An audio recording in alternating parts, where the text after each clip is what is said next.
परंतु या ठिकाणी लोक आता नवीन फंड आणलाय.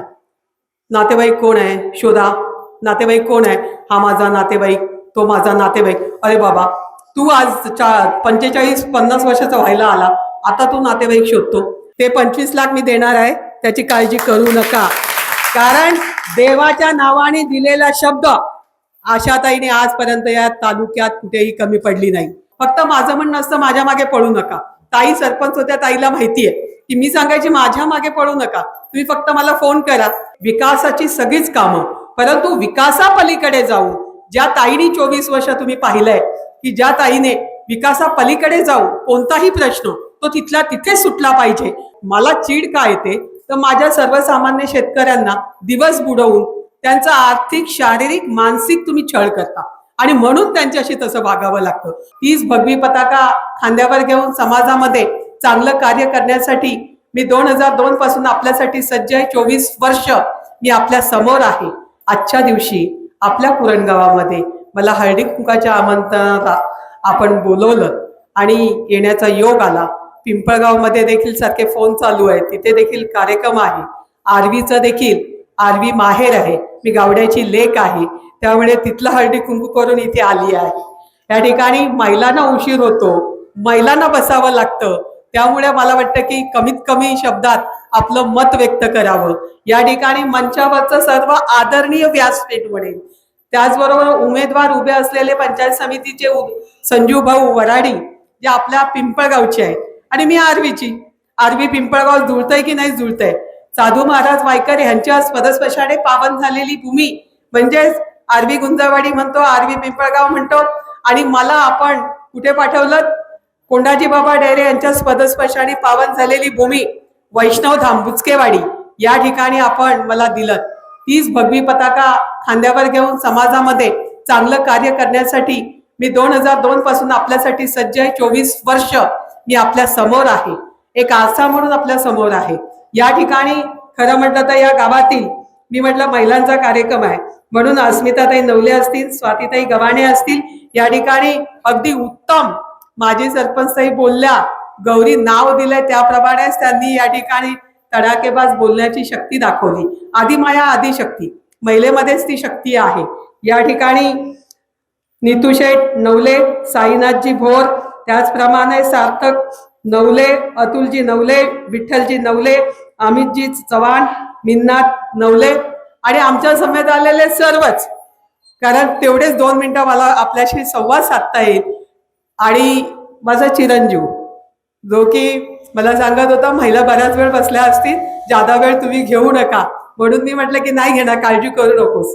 या ठिकाणी आजचा कार्यक्रम म्हणजे हळदी कुंकू भोगीच्या दिवसापासून आपण एकामेकाला आपलं सौभाग्य कसं अखंडित राहील याच्यासाठी हा कार्यक्रम कोणतीच महिला टाळत नाही.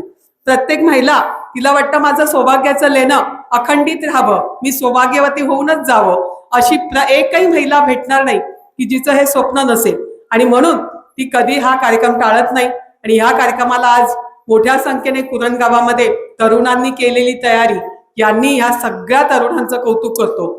आज या ठिकाणी जिल्हा परिषद पंचायत समितीच्या निवडणुका होऊ घातलेल्या आहेत. या निवडणुका म्हणजे खऱ्या अर्थाने आपलं भाग्य लिहिणाऱ्या निवडणुका असतात. 5 वर्षासाठी पाणी, आरोग्य, शिक्षण, बालवाडीच्या पासून तर अगदी रस्ते, विकासाची सगळीच कामं. परंतु विकासापलीकडे जाऊन ज्या ताईने 24 वर्ष तुम्ही पाहिलंय की ज्या ताईने विकासापलीकडे जाऊन कोणताही प्रश्न तो तिथला तिथे सुटला पाहिजे. माझ्या जनतेसाठी कधीही मला काही करावं लागलं तर तुम्ही मागच्या वेळी अनुभव घेतला की या ठिकाणी मी कार्यक्रम होम मिनिस्टरच्या आली होती, बरोबर ना. त्या नवलेताई आहेत काय, ते रेशनिंग दुकान चालवतात त्या तृप्तीताई, त्यांनी प्रश्न माझ्या कानात येऊन सांगितला की ताई इथे खूप लोकांची कार्ड बंद आहेत, कार्डावाला आपला पुरवठा अधिकारी काय मला साथ देत नाही. मी त्यावेळेला रात्रीचा त्या कार्यक्रमातून रात्री 10:30ला फोन केला, बरोबर ना. आणि ताबडतोब त्या अधिकाऱ्याचा फोन त्या ताईला आला की मी तुमचं काम उद्या करून देतो, पण ताईंना माझी कंप्लेंट करू नका. आता 4 दिवसापूर्वी काही कार्ड राहिले होते, बरोबर, परत तुम्ही गेलात.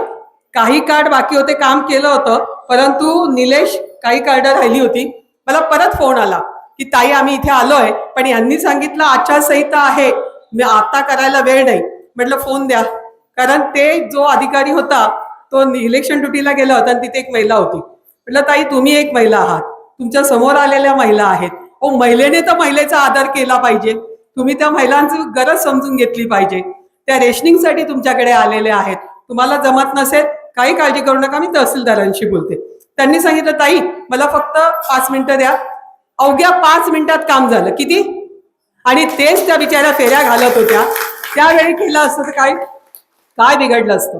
म्हणजे मला चीड काय येते तर माझ्या सर्वसामान्य शेतकऱ्यांना दिवस बुडवून त्यांचा आर्थिक शारीरिक मानसिक तुम्ही छळ करता आणि म्हणून त्यांच्याशी तसं वागावं लागतं. कारण तुम्हाला पगार तुमची खुर्ची ह्या जनतेसाठी केलेली आहे.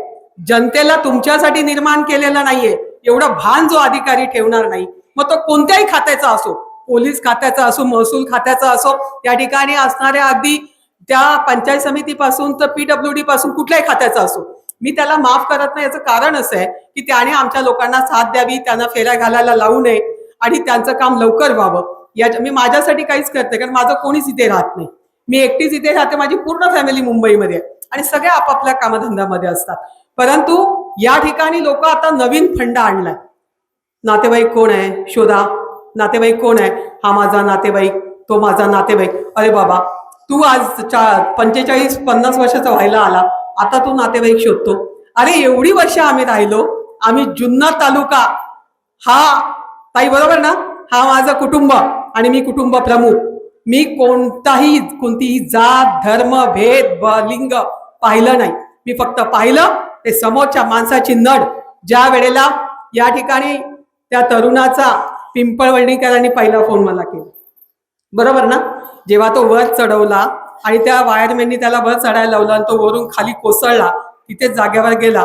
मला ती बातमी मुंबईमध्ये कळली. तिथून मी गाडी काढली आणि ताबडतोब या ठिकाणी आली.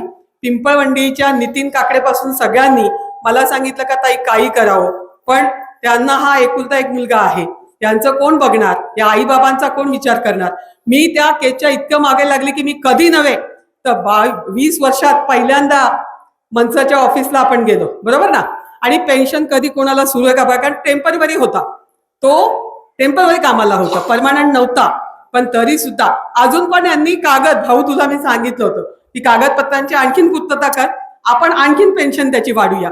कोणी दिली नसेल, पहिली केस असेल ही की ज्याच्यामध्ये त्याच्या आई बापाला आपण पेन्शन चालू करून दिली आणि त्यांना न्याय द्यायचा प्रामाणिक प्रयत्न केला.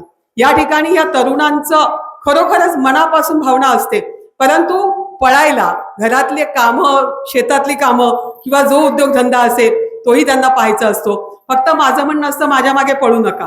ताई सरपंच होत्या, ताईला माहितीये की मी सांगायची माझ्या मागे पळू नका, तुम्ही फक्त मला फोन करा. आता तर काय व्हॉट्सअप मोबाईल आहे, त्याच्यावर देखील तुम्ही मला पत्र टाकलं तर लगेच दुसऱ्या मिनिटाला डीपी पाहिजे ते डीपी मिळते. तुम्ही जे मागाल ते तुम्हाला द्यायचं काम मी करते. हे कशाच्या जोरावर करते? मनगाटात असणारा जोर आणि डोक्यात असणारा मेंदू. काय नॉलेज पाहिजे ना. पुरणपोळीचा स्वयंपाक सगळेच करत असतील, पण एखादे आपण काय म्हणतो, बाई पोळी खावं तर माझ्या आईच्या हातची, बाई पोळी खावं तर माझ्या जाऊबाईच्या हातची, कारण मासवडी खावं तर हिच्या हातची, कारण ती त्याच्यातली पारंगत झालेली असते, ती सुगरण असते आणि म्हणून तिचं जरा करणं वेगळं असतं, तिला जास्त कळतं त्यातलं. तसं मी त्याचा अभ्यास करून माझ्या प्रशासनामध्ये या ठिकाणी काय चालेल, कोणता फंडा चालेल, कसं ह्या माणसाचं काम होईल याचा विचार करून मी ते काम करायचा प्रयत्न करत असते आणि संपूर्णपणे स्वतःला झोपून देते की एकदा एखाद्या गोष्टीच्या मागे लागलो का वेळ लागल्यासारखं त्याच्या पाठीमागे पळायचं. समोर तो चेहरा दिसत असतो. मगाशी जो फोन आला YCM मध्ये, या ठिकाणी पेशंट नेलाय आपल्या ठाकरवाडीचा तो तानाजी, त्याची एक व्यक्ती सिरियस आहे. तो म्हणाला मी चाललोय. मी सांगितलं महेश दादा लांडगेंच्या ऑफिसला जा, कोणी असू दे, तू YCM ला चाललायस ना, तिथल्या भोसीचा ऍड्रेस टाक, कारण लक्षात ठेवा की काम कसं होत असतं, त्यांचं पण नियम असतात आणि त्या नियमात जर आपण केलं, तिथल्या नातेवाईकाचा ऍड्रेस दिला किंवा तिथे महेश दादाची चिठ्ठी किंवा त्यांचा फोन गेला, त्यांच्या भावाचा PA चा, तर काम पटकन होतं. लगेच मी तिथे सांगत असते. जर तो माणूस चिंचवडमध्ये असेल तर मी पहिलं लक्ष्मण जगताप भाऊला सांगायची, आता मी त्यांचे भाऊ शंकर जगताप यांना सांगत असते. म्हणजे जिथे तिथे माझे कॉन्टॅक्ट आहे, ज्यांच्या बरोबर संबंध आहे, त्या लोकांना तिथे सांगत असते. कोथरूडमध्ये गेलात, चंद्रकांत दादांकडनं करून घेतो, फी कमी करायची आहे, विचारा बरं NLच्या सरपंचाला. हे दुसऱ्या दिवशी आले की माझ्या मुलीचं, त्यांची बायको म्हणजे आमची राजश्री गोगऱ्यांची कन्या, ती म्हणाली ताई बघा ना, एकीकडे फी माफ सांगितलंय पण फी मागतायत कॉलेजवाले. दुसऱ्या दिवशी इथून गाडी काढली आणि मी हाऊसमध्ये गेली. मी चंद्रकांत दादांना म्हटलं, दादा बघा सगळी लोक मागे लागली आहेत, तुम्ही याचा काय नियम करणार आहात ते सांगा. ते म्हटले ताई अडलंय कुठे की फी कोणाच्या नावावर जमा करायची, प्रिन्सिपलच्या नावावर करायची की मुलींच्या नावावर करायची, खात्यावर कोणाच्या टाकायची. आणि तो निर्णय रात्री 9 वाजता लागला. आणि मग बरोबर ना, आणि मग तो निर्णय सगळ्यांना लागू झाला महाराष्ट्रामध्ये. म्हणजे एखाद्या कामाचं वेळ मनात घेतलं की जसा एक ध्यास असतो की मला हे पूर्ण करायचंच आहे, आपण सगळ्यांच्या मनामध्ये ध्यास असतो, तो ध्यास आपण पूर्ण करतो.